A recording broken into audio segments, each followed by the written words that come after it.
Okay, I'm going to try to do this video real quick because I have to go live in 1 hour, and I hope you guys come and see it. Actually, by the time you're watching this video, I'm probably going to be going live in like 5 minutes. So in any case, these are 12 gauge aluminum. Aluminum, meaning they're very soft. I couldn't find another color I had in the aluminum. So this is copper. It's 16 gauge. So it's a thinner gauge, but it's also copper, which is stronger. So it'll balance out. But I like these three colors together. I feel like that's a good earth tone-y thing. So I don't even know. Oh yeah, I said I'm going to draw this first. You definitely want to draw these out because you want them to be like exact. I mean, you want the sizes to really line up nicely. And if you just try to wing it, they might, but it might take you 2 or 3 tries. And then, you know, just by drawing it out, you can save yourself that trouble. Okay, so we're going to overlap these. And then I think I want my next one to be about that big, right? Good. This is like those 3D glasses. You wear 3D glasses when you watch this, it's going to come off the page. All right, and you want your third one to be like maybe this big, okay? So that's even right there, not exactly how I want it. I want my middle one to be a little bit bigger, so you see I can play with it. And now I want my smallest one to be a little bit bigger too. So, you know what, there we go. Now I can play with it. Now it looks really trippy in 3D. Awesome, so let's start. I'm not going to measure. I'm just going to take about a foot and hopefully it'll be enough, because if it's not, then, you know, I'm just going to cry. All right, so get yourself a nice good sized loop and then just start swirling. Now we want this. It's hard to know how big a swirl is going to be if you come from the outside, but you can control it a little bit. You know what? I'm just going to have to guess. I'm going to take a wild guess and say that this is going to be good enough for me. I don't even know how much. Where's my ruler? So this is like, oh, see that? It's almost exactly a foot. It's like, not counting the loop. So it's about 13 inches. What that translates to centimeters, I don't know, maybe 28 centimeters? I just kind of guess with the centimeters. But basically, we want to come to the other end now and just start, give ourselves another loop. And then we're just going to start rolling this. We're going to hold it like this. And then we're going to roll these loops tight because we don't want them to be, oh, I figured out what to do. I'm so silly. I shouldn't have made this loop first. I should have started with the inner loop. Okay, I knew better. I thought I knew better. Maybe sometimes you just learn as you do it. You hit a snag and you're like, I'm just going to power through it. And then you learn the missing part that you wanted to learn. Or if you just sat there worrying and saying, I'll do it tomorrow, you'd never learn. So look at this. Here I go. I'm rolling this guy, I'm rolling this guy.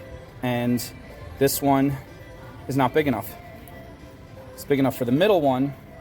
So, change of plans. We don't have time to switch up this video. This guy's now going to be the middle one. Now, I should have taken...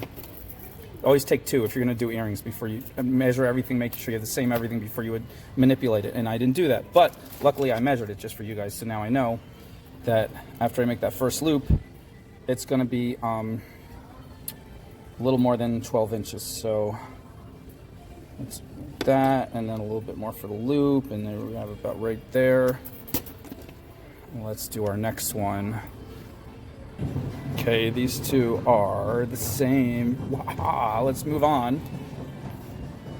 So this darker copper, rather aluminum, but it looks like antique copper, but it's technically it's called brown, aluminum brown, 12 gauge on Amazon, but we're gonna have to take a lot more than, so just to be on the safe side, let's take 18 inches. Let's do a full 20 inches. Okay. Is that 20 inches? Yeah, it's about 20 inches. And again, let's not repeat the same mistakes. Let's pull out 2 lengths that are exactly the same. Now this time we're gonna do it the right way, and we're gonna start rolling from the inside. We're not gonna make our top loop right away because we want this inside. Now you can make your loops tighter than that if you really want to close up the middle, but I don't care too much about closing up the middle. I just want the rest of this swirl to be tight. So once you get it going around a few times, and you want to flatten it like that, make sure it's nice and flat. Try not to slide because you'll scratch it. You'll scratch the colored coating off, and then underneath you have the bare silver colored aluminum, which is the natural color of aluminum. As you know, if you've ever used aluminum foil to make yourself a baked potato or anything foil related.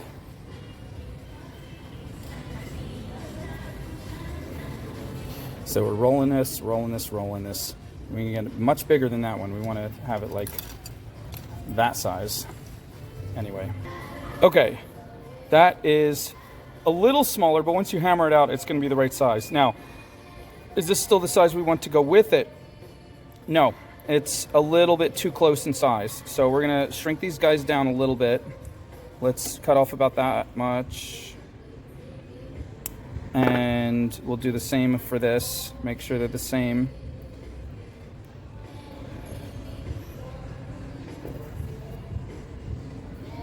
Okay, and we'll make our loop again. Now remember, these are also going to expand a little bit when they're hammered. Not a lot, but maybe they might expand out almost a full 1/4 inch, which is like 1/2 centimeter.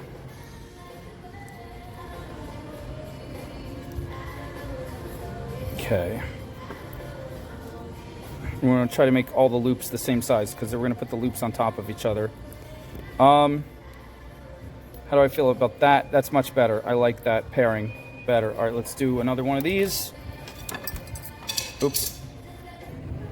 Beautiful. Our third one will be this orange colored copper 16 gauge. And I don't know how much we're going to need for this again, but let's just try out some. Well, we don't even have much. Let's just use up what we have on this spool here. Let's just cut it in half and we'll just go from there, right? Because that's all we have. So we're putting the two ends together, finding basically the middle.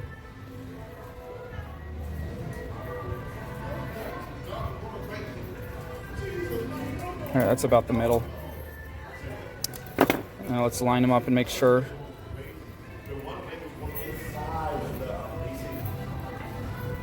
Oh yeah, perfect. So how long is this guy?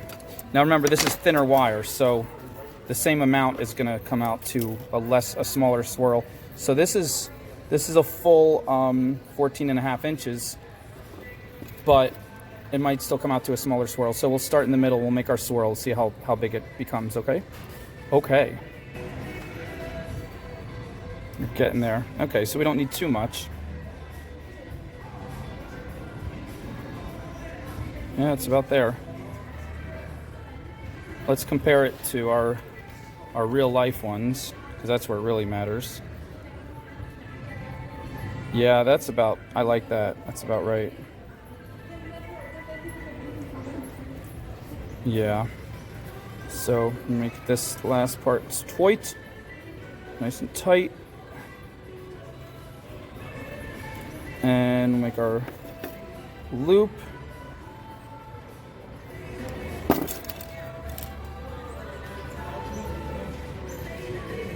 Now, since these two lengths were the same size,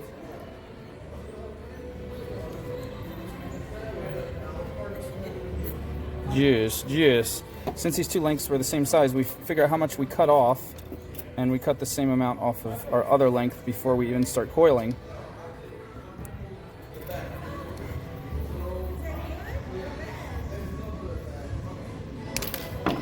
And then make sure you take the right one. Oh, look at that. They're up.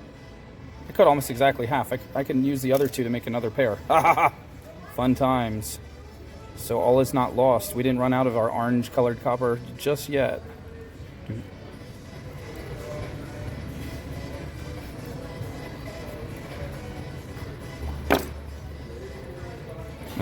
When you first get it like that, the first couple coils be hard on your fingers if it's copper, but once you start getting it moving and get it fatter, you get a better grip, and gets easier and easier to coil it.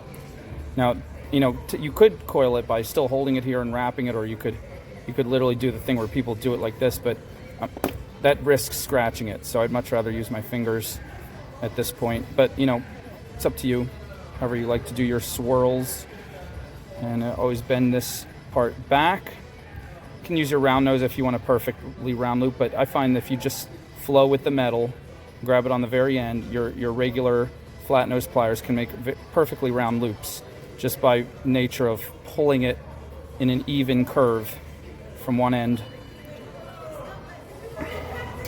So there's that. Get that tight. Make sure it's the same size. It's a little bigger. It looks a little bigger. Why is that? Let's compare them. Yeah, I don't know why. This one ended up a little bigger. Not a huge deal. Most people wouldn't notice, but I'm going to redo that loop. So I just cut off about 1 centimeter, 1/2 inch.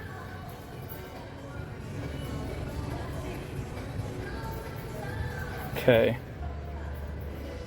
Repositioned that, and those look, that one still looks a little bigger, but they're almost exactly the same now.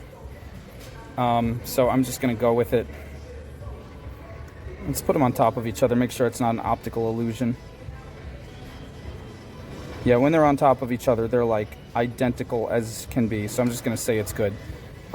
It could just be an optical illusion because that loop starts there and that loop starts there, who knows. But sometimes you gotta hold things in multiple positions and see them from different angles to really know for sure if they're the same size or if they're the same whatever. All right, let's get to hammering. Get yourself a little tiny baby anvil. I got mine during my interplanetary travels. There's a planet that's made up of just anvil makers, and I had them make me a teeny tiny baby one. Get yourself a piece of leather to put under it or something, you know, you don't mind getting beat up, but it's a little soft. And then get yourself like a flat piece of wood and just put it right on your lap and start hammering it. That's fine. I find it's easiest. It doesn't hurt your lap. The block of wood, the leather, and a basically good healthy lap will absorb the sound and it won't hurt your lap. You're just doing little pings with a hammer. Just take a regular hammer. I like to put a couple pieces of cotton in my ears because, or like balled up paper towel or napkin, just because that pinging next to my ear is a little bit harsh, and I like to preserve my ears so I can hear beautiful music long, long into the future. So anyway, let's begin.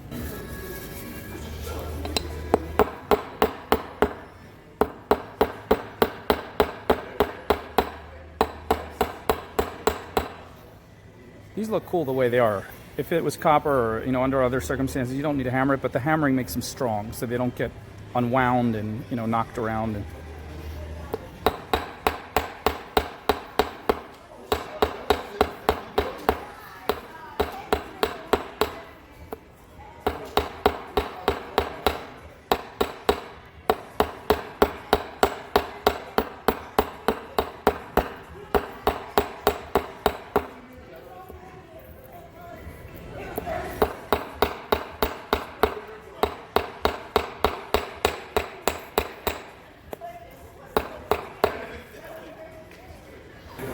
when do you know if you're done hammering or not?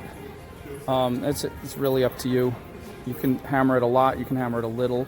You just get a feel for it. The more you hammer it, the flatter it gets, stronger it gets, and to a certain point it stops getting stronger and it just starts to get more flattened out, and sometimes it'll even get weaker. So it's like you just practice, just figure out what you like. All right, these are actually the strongest. You would think the copper was, but this feels a little bit wobbly. This is strong. It's about even. These, that's a little too wobbly for me. I mean, they'd be fine. People make them like that. They sell them. I like to make stuff a little bit more secure. So even though this doesn't go with the flow and it's a little bit wonky and off, and you're going to say, oh, that takes away from the perfect beauty of it, I'm going to take a teeny tiny little bit of 26 gauge antique copper. It matches this brown pretty closely, and nobody's going to see it because it's going to get covered, but I'm going to take a tiny bit, and don't hate me, but I'm just going to thread. I was going to use a jump ring, but that would show much more. I'm going to thread these two parts together so that this is not in danger of just getting caught on someone's hair and getting wonked totally out and ruined while someone's just trying to have fun at a party and just dancing their heart out, and suddenly their earring is all misshapen and hanging off of their ear all perilously, like sad and decrepit. So we're just going to wind a few strands through here, just no big deal. It's like maybe go through it twice, maybe 3 times. That's it. Then we're just gonna it's called, that's it. See, 3 times through. I'm gonna pull it tight, pull this, pull it tight, pull this in tight, tight. See that? I'm just gonna twist these 2 together, and I'm gonna cut it.